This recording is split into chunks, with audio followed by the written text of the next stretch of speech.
আমরা প্রতিদিন কম্পিউটার বা ল্যাপটপে বিভিন্ন ধরনের কাজ করি, গান শুনি, মুভি দেখি, ফাইল সেভ করি, কিন্তু এত বড় তথ্য আসলে থাকে কোথায়? উত্তর হচ্ছে হার্ড ডিস্ক।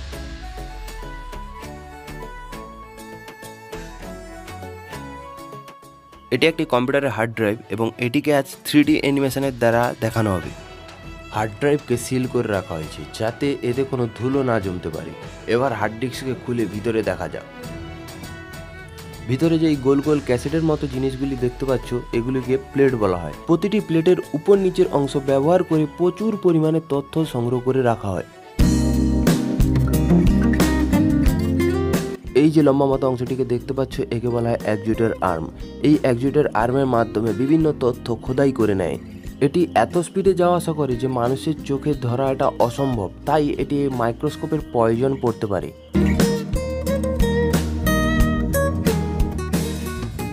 এই প্লেটে প্রতিটি ট্র্যাক ব্যবহার করা হয়েছে এবং প্রতিটি ট্র্যাককে সেক্টরেতে বিভক্ত করা হয়েছে।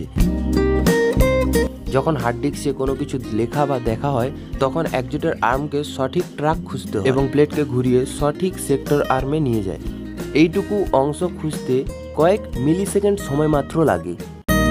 বুঝতে পারলে না? কান খুলে শোনো আমার কথাটা। কিন্তু নতুন টেকনিকের তুলনায় এটি খুবই কম। প্রযুক্তি উন্নতি হওয়ার কারণে এখন আর হার্ড ডিস্ক বেশি ব্যবহার করা হয় না, এখন এসএসডি কার্ড ব্যবহার করা হয়, সলিড স্টেট ড্রাইভ। এতে চলার মতো কোনো কিছু অংশ থাকে না, এটি ছোট হয় এবং খুবই শক্তিশালী, এর কম বিদ্যুৎ প্রয়োজন হয়। এখন দেখতে গেলে এসএসডির মূল্য অনেক বেশি হার্ড ডিস্কের তুলনায়। এখন প্রতিটি কম্পিউটারে প্রায় এসএসডি মানুষ ব্যবহার করে। বন্ধুরা, ভিডিওটা কেমন লেগেছে? ভিডিওটা ভালো লাগলে অবশ্যই লাইক করে চ্যানেলটিকে সাবস্ক্রাইব করবে। এমনই মজাদার প্রতিদিনের ভিডিও পেতে আমাদের চ্যানেলটিকে অবশ্যই সাবস্ক্রাইব করে পাশে থাকবেন।